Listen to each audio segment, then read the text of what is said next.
The Sail Zone. A new age starts here. Leaving his office job in March 1996, Glynn Corke started an unusual business venture, but it became a venture into the unknown. Unknown, unknown, unknown, unknown, unknown. Okay, I'll just do an identification on it. 5th of August 1997, Glynn Corke interview. Okay, Glynn, well, so I met you when you were running a shop called the Sail Zone, and so you wanted to tell me a little bit about that and how you started it up, or why you started it up. Yeah, that's a good question, really. I'd left the job I was doing, and I guess I was wandering round, wondering what I was going to do next. And I called in at a shop one day, and it turned out, to cut a long story short, that the bloke offered me the shop at no rent if I wanted to take it over. Well, at the time I was hoping to go to college to study homeopathy, and I turned it down at first, and then eventually I took over the place. Do you want me to tell you about how I got the name of the shop? Yeah, tell us anything you like. Go on then. All right then. I don't need to ask, you've asked yourself. Well, I don't know whether I've been one to sort of believe in anything outside of this world, if you know what I mean. Anything outside, well, no, spirits and all that before. But one day I rang up a friend of mine, and he told me that he was going to leave a message on his answer phone for me one day, and that I would know.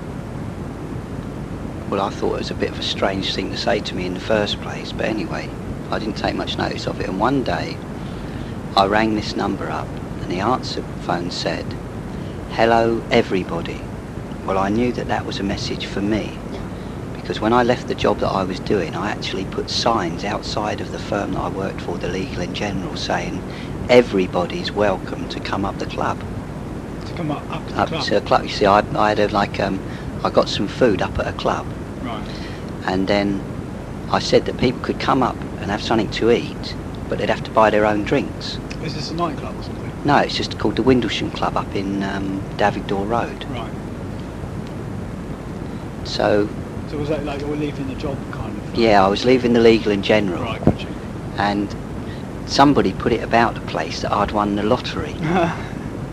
So of course there was all people there thinking that I hadn't. In fact, I'd had, but I'd only won 10 quid. So when was it, about a year or two ago? Yeah, this was back in end of March of 1996. Right. So I put signs on cars and on the gates and all sorts saying, "Come up to Windlesham, everybody's welcome." Right. Well, anyway, this chap Chris, he thought that this was a good thing to have done. So when I heard this message on the answer phone, I knew that that message was specifically for me. "Hello, everybody." Right. So he said, "I'll be in Dr. Pepper's all afternoon." This was on a Sunday. And I think he told me Dr. Pepper's was in North Street. It's the end of Bond Street. So anyway, I thought, well, why not? I'll go down there. So anyway, I went down to this place, and I went into the actual Dr. Pepper's. It's a pub, isn't it? It's like a bar yeah, like one of these modern day sort of places, yeah. And anyway, I looked everywhere for him, and I had the strange thing was, I had a really strange feeling about that when I went down there. I can't explain it. I just had a strange feeling about it. Nothing bad, but there was something that was a bit different about me that day. In fact, even my accent had started to change in my voice, which hadn't been like deliberate on my own part. So I walked into the place and I sort of scanned around, and I remember thinking at the time, it's funny the way I'm looking, it's almost like I'm a robot, because my eyes were like scanning, if you understand. So anyway, I couldn't find him. So I went outside and I thought, this is bloody weird. Because it's like you said, I'll be down here all afternoon, and having told me that he was going to leave this message specifically for me. So then something caught my eye outside of the place, and on the lamppost there was a Tai Chi pose. Now I do Tai Chi, and I recognised it straight away. It's a particular way of standing, and it's a defence way of standing. Hold your right hand up. Yeah, it's both Benefit hands. of our listeners. It's both hands up, really. Right. One of them's slightly like a salute, and the other one's pressing out like that. Both hands up. One of them's slightly like a salute. Yeah, it's just it's almost like saying to somebody, "Stay back." Right. Nothing violent about it. So but this was on a poster. Yeah, Right. it was like a drawing on their lamppost. Right. So anyway, I saw that and I thought it was funny. I thought, God, that's funny seeing that outside here, being as I do Tai Chi. Right. So of course I went back in the place, and again I looked around and there was no sign of him. So I went up to the bar and I spoke to a bloke at the bar and I said, look, I've come all the way down here. Some bloke's supposed to be meeting me called Chris. You Right. probably know him because, you know, he's told everybody that he's coming down here. And he said, well, I don't know who you're talking about, mate. So of course I said, all right then. So I had another look around, no sign of him. So anyway, I came out of the place and I was a bit sort of miffed in a way because I hadn't sort of planned to go out that afternoon. So I went round this bloke's flat and he wasn't in. Right to Chris's flat. Yeah. Right. So I thought, well, he's got to be there. I must have missed him. Perhaps he was in the toilet or something, I don't know. So I went back round again. And again I went in the place and I went up to the bar again and spoke to a woman this time and I said, look, and I told her the bloke's name and he's in a band and gave him a description. Don't know who you're talking about, mate. So of course I came out of the place and there was quite a few people walking down North Street and I looked at this sign on the lamppost and underneath the sign it said, you are being watched. So I looked up and there's one of these security cameras. Oh, right. And I thought, well, that's great, you know, the way they've put this here is like a warning. Yeah. But it wasn't like a warning specifically for me. No. It's a So kind of synchronicity, isn't it? Yeah, so I sort of kept looking around and by now I felt really weird. I can't explain it. I just felt like I was involved in something that I didn't know what it was. Yeah. And I didn't think Chris would have wound me up like that. There was a reason for it. So I walked a little bit down from Dr. Pepper's and there were some steps and I looked up the steps and there must be another cafe, Dr. Pepper's cafe upstairs or something. And I thought, oh, I've only gone to the wrong place. So I went up the steps and there were some glass doors but they were locked. Right. So I shook them a couple of times. I mean, if the law had come up there, they'd have probably wondered what was going on. There were people having a look at me out there. Yeah. And when I looked to my right, there were these massive great big stone door. It looked to me like an old door of a bank with chains on it. Well, it used to be a bank, that building. I think it did. It was. Yeah. I've been in there, in that West Bank. Right. Well, I'd have to admit that at that moment I started to become a little bit spooked Yeah. because I suddenly thought, I don't know, I'd been taught some funny stuff in my life and I thought, I wonder what's going on behind that door. And anyway, of course, I sort of checked and it was all chained. There was no way anyone was in there. So things were starting to go through my mind now. What on earth's Chris playing at? Yeah. Until I looked at the door and there were these signs on the door, about 8 of them, something like that. I can't remember exactly now. And I really haven't looked properly since then, but I guess they were something to do with the zodiac. Somebody drawing these on? Or Yeah, they were actually in the door. No, is they it were, metal door? no, it was stone door. Right. It's still there now. It's a massive great stone door. So, where about is this inside? So I lost where you were. You still upstairs or You outside? go just down North Street from Dr. Pepper's main entrance, which Right. is on the corner of Bond Street, and there's some steps going up. Right. You go up those steps, Yeah. and then there's some glass doors in front of you that lead to some, like this cafe, I think, upstairs. Oh, right, right. To the right, there's this massive, great big old door, Right. stone door, Right. and it's like something you see out of Dennis Wheatley. Really? Yeah, it's just like that. I must go and look at this. Right. And it had these drawings that were actually built in, you know, they were onto the stone itself. Right. They weren't graffiti. No, right, gotcha. So I kept looking at these pictures. And of course I'd been taught that zodiacs and all that, you were getting right involved in Satan and all the rest of it. That's what I was brought up to believe. Yeah. And I kept looking at them and then suddenly I saw letters around these things. Letters. Well, I made a note of the letters. And I came away and I went back round to Chris's place and he wasn't in, and so I came home. So I wrote the letters down and it suddenly jumped at me what it was about, or what I think it was about. Because when I rearranged the letters, they made the name Sail Zone. Really? Sail Zone. Is that all the letters? Yeah, all of them. That wasn't, I didn't use more, well, It's 10. yeah, because there were 2 E's. Right.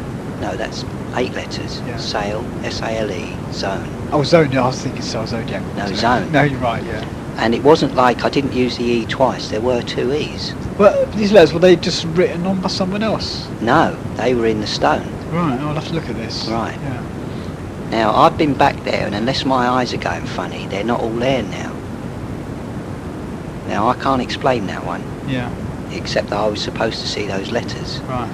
Now, I thought, Sail Zone, what's a sail zone got to do with that area? And then, of course, I thought, since I was a kid, I've always loved going around Sydney Street, Gardner Street, Bond Street, Kensington Gardens, because it's a place for bargains. Right.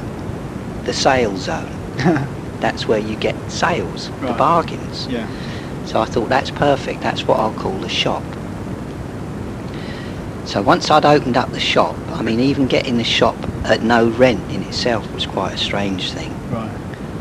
And I mean, the way I got into the college up in London, the whole thing was bizarre. But anyway, I opened up the shop and it started off a succession of events that I can only describe as almost macabre sometimes. So you opened up, was it about September 96? No, I opened it up in June 96. Right. And within the first few weeks, I met some people from Kemp Town.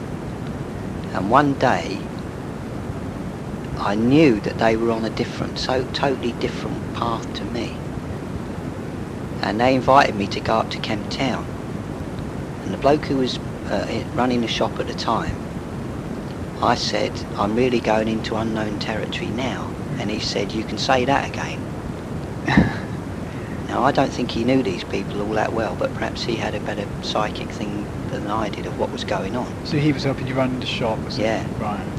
Well, that was when I was really being introduced to things that I'd never heard of before. Right. From that moment on, I've seen things rise out of people's body. I've actually seen it. I've seen my own body, the electrons glowing in my own body, which just sort of proves to me that we are a mass of vibrating energy. I've seen it. Yeah.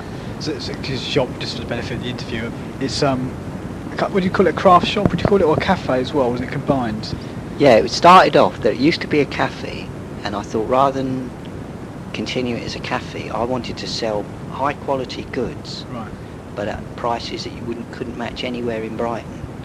And by that I mean stuff like Calibri stuff, which a lot of people have heard of. I was selling it far, far cheaper than you could get anywhere in Brighton. Calibri lighters and stuff like that. I had incense in there that I was selling at one time 50 pence a packet. Oh, that's cheap. Yeah, indeed. And a pot of tea for 40 pence, even if it was herbal or Earl Grey. But of course the spot where it wasn't the ideal place for, what should we say, walking traffic. Passing train. Yeah, they call passing it. train. Yeah, that's the right way of They putting pass it. by. So, although I tried all manner of things, like putting flashing lights in the window, so much so that somebody thought it was on fire one day, and it was stopping the traffic, Oh, right. so it was flashing through the window, because I put a pyramid in the window so Right. that when the light hit it, it refracted, Oh, and it was right. going all over Surrey Street, and they thought I'd gone mad and the place was on fire. And then I put signs up at each end of the street. I put signs up saying, come in and have a laugh. Yeah. I wrote to the Queen, told her to come down. Tea was pot of tea was 40 pence. She was for that. Yeah, well, I wrote to her about a grant for homeopathy, but I added that bit at the end. Oh, right. Got a letter back, mind you, Right. from Prince Charles. Oh, right. I met people in there that I thought I'd lived a very open life, and suddenly I realised it was a different ball game outside. So what you had kind of like new age kind of cafe, and it was attracting the sort of type of person who was interested in it. Yeah, I didn't actually set out. This is straight truth. I'd never seen one of these shops that people call a new age shop. No. I just bought stuff that I liked. I thought it was great stuff, incense burners, we had all sorts of stuff in there. You know, Artwork, you know. there was loads of artwork, some beautiful pictures in there, and all of it was good quality. There was stuff for children in there as well. You know, parrots in the window and wind chimes and all that sort of stuff. Right. And I certainly learnt a lot about life in Brighton from having that shop, even though I didn't make any money out of it. I had people in there telling me they were Jesus, coming in. One other bloke was Gandalf, out of Lord of the Rings. Did he look anything like Gandalf? I don't know, I never met him. Oh right, what is this, your assistant? I don't think he actually thought he was him. It was like a nickname, but I think he had the same. He thought he had the same magical traits, which perhaps he did. I don't know. Yeah. I don't know whether I was Frodo or Bilbo or what, but whichever way, he was a nice bloke, photographer. There was all sorts of people in there. There was people coming in on regular basis wanting to take the shop over, what they were going to do with it. Right. But I suppose those pictures from Indonesia were the ones that sort of caused the biggest interest. So what were those exactly? They're prints or posters? Yeah, well, I had the original pictures that I don't keep with me now, but I had photographs taken of them and then prints, and then put them on T-shirts as well. Right. So they were really, and had them tie-dyed, so they were really individual stuff. You can't get another one exactly the same. Right. It can't be done. And I had copyright on the pictures as well, so I had lots of ideas what I could do with those. But at one time, we were getting people coming in there. When I put the wind chimes out, that attracted a lot of people down because they used to hear them. And they'd come out of the station and you couldn't help but hear the wind chimes. I mean, the neighbours were like, not moaning, but they were saying, I'm glad you take those bloody things in, you know. Because I never left them out all night. No. But it was a strange place, and there was a particular energy in that shop. People used to come there, and even if they didn't buy anything, they used to stay there a couple of hours just talking. It was almost, and they used to tell you all about their whole life. So what was the shop before you took over? it was a cafe. It was Pippa's Cafe, yeah. And before that, it was a place where they groomed poodles or dogs, like a dog parlour. Yeah. And there's a funny story to that one, because I ended up going to a palmist in Elm Grove, Margaret, and I'd never gone to anything like that in my life before, and I found that I thought she was great. What she said to me was accurate. And afterwards she was talking to me about what was I doing, and I told her, and she said to me that the first place that she ever got famous, because she's reasonably famous, was because she read a dog's paw. Oh. And she read it in that shop. Really? When it was a dog parlour. Oh. And I ended up meeting her out of all the palmists in Brighton, Right. which was quite a coincidence as well. So you said the shop had a slightly spiritual atmosphere, maybe? Isn't it? I'd say very much so. I mean, I felt things actually touching me in that shop. Yeah. If I'd have known what I know now, I wouldn't have reacted the way I did, but I didn't like it, because I just thought it was, but I think it was children. It was like spirit mediums came in there and said there's children in here. And it was like a children's shop in a way, because a lot of the things that went on in there, I mean, I was like a child again. Very innocent kind of way of starting a business, maybe. Oh, it's totally, it wasn't, I didn't do it in the way that a businessman would set up a business. I mean, you just wouldn't do what I did in a business. I mean, I was almost giving stuff away. Yeah. In fact, I was giving it away some of the time. If somebody come in and didn't have any money, they had a cup of tea, do you know what I mean? I couldn't really not say, I mean, it just, well, it's no big deal anyway. But it was what it opened up, it was the colours and all that I suppose I'd been walking down the street dressed in grey trousers and a white shirt, which is what I used to wear at my job. Yeah. And then suddenly I started wearing bright colours, and I never did do it, but you know, I thought about having my hair different colours and stuff like that. Yeah. And when I saw other people like that, I've never thought of them as being weird or anything. I just thought it was lovely. Yeah. And then suddenly I found myself amongst all this colour and with these wind chimes and nice music, and the whole thing was just great. Did that kind of change you as a person? Totally changed me. Yeah. totally changed me. I mean, a lot of things it taught me about what not to do in business. If I was to get involved having my own business again, I'd know what not to do.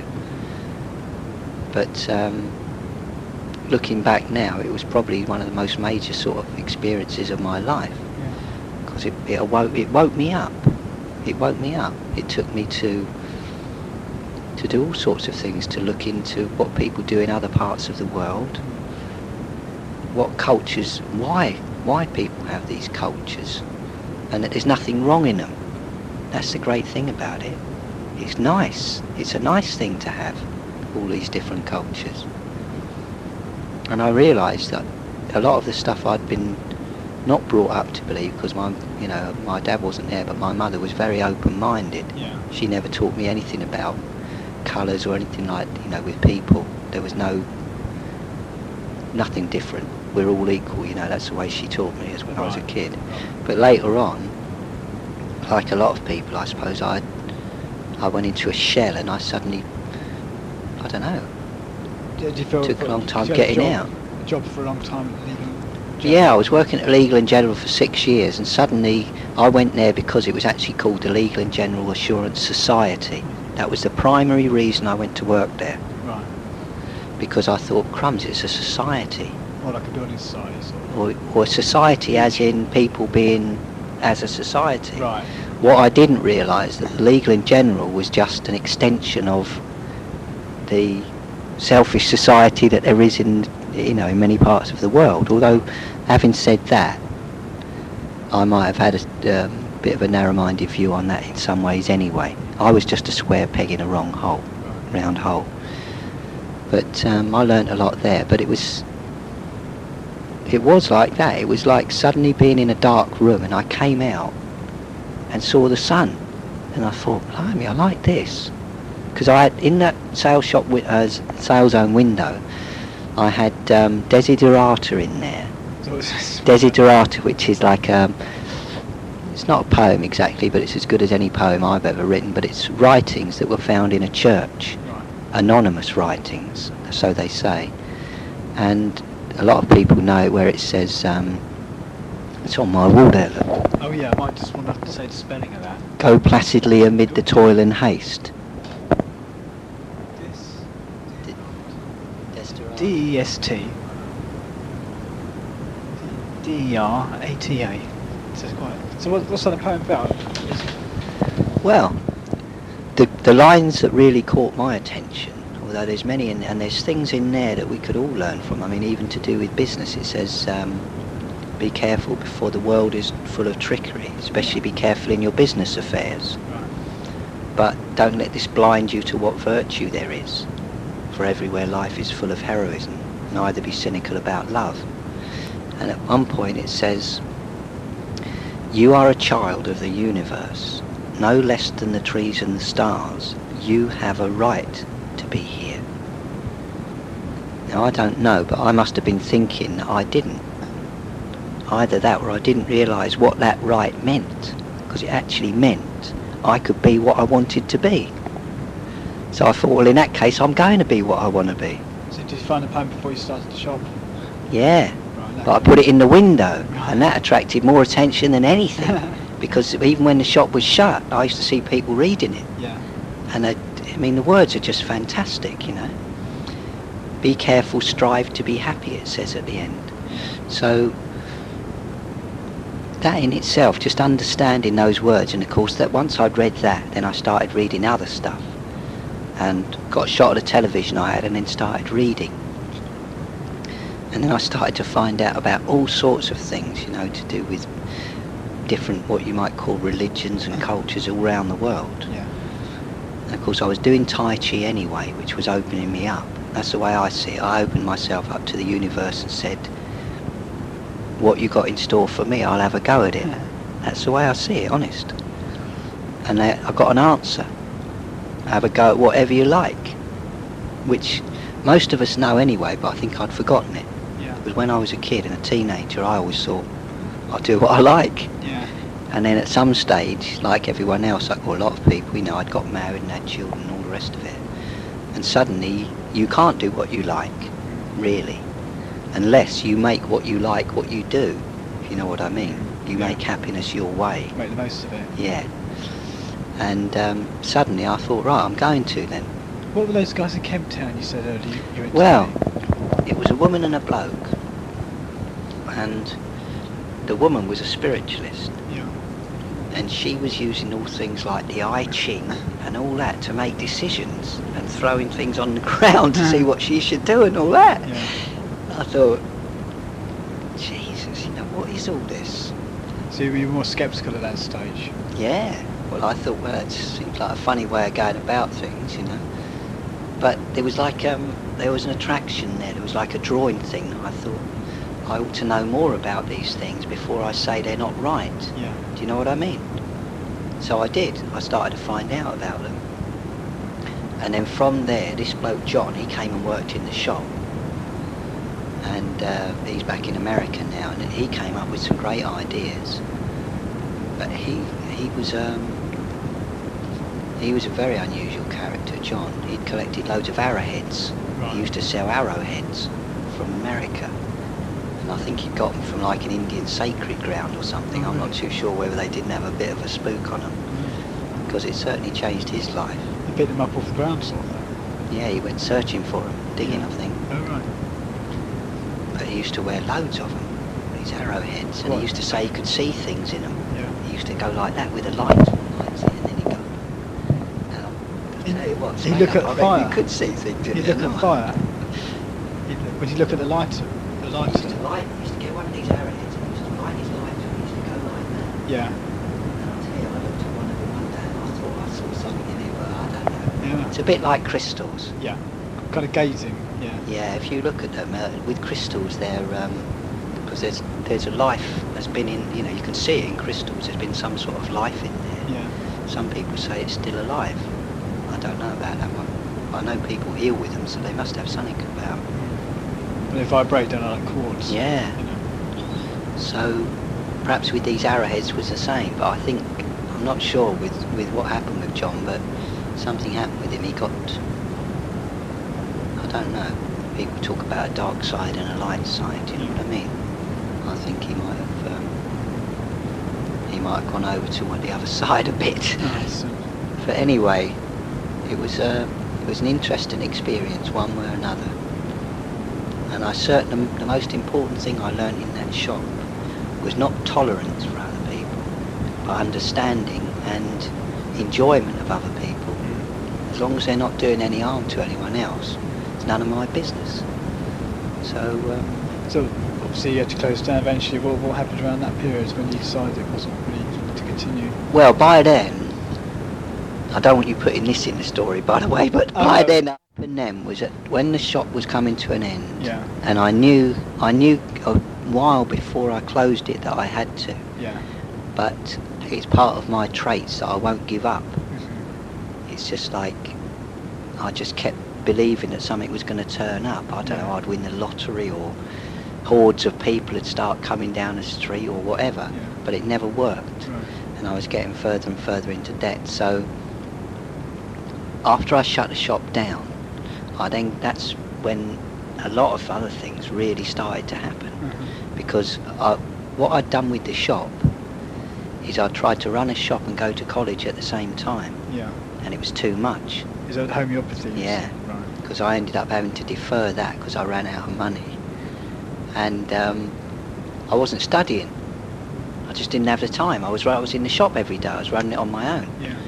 So I suddenly found that instead of getting out of a prison of the legal in general and becoming free, I was in another one, Oh, right. which was the sale zone. Yeah. So I got out of there, and then I was free again, except this time I had the bondage of debt.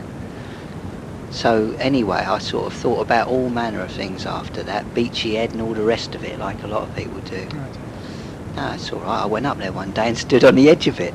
Well, that's okay because you can step back and go, Yeah. that's an improvement. I didn't do it. But anyway, after that, things went even more amazing because I met up with the Hare Krishna people. Yeah. I met up with, well, I told you about the Seekers Trust. Yeah. I've been to all sorts of things since then. Do you feel generally more kind of enlightened through the whole experience? Much more. much more.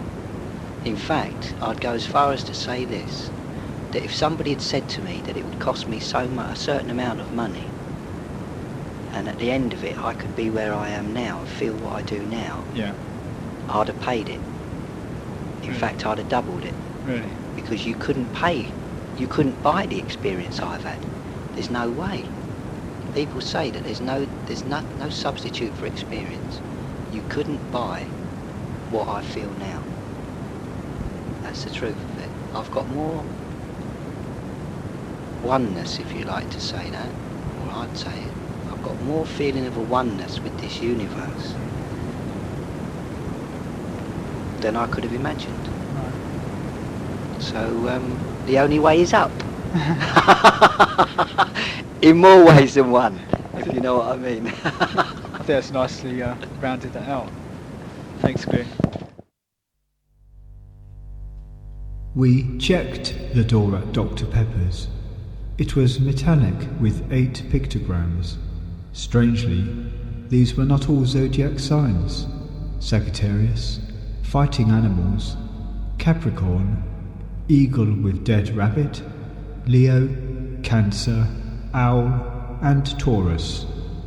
The building also has human gargoyles round the walls, about halfway up. We hope to discover more about the symbolism. Symbolism, symbolism, symbolism.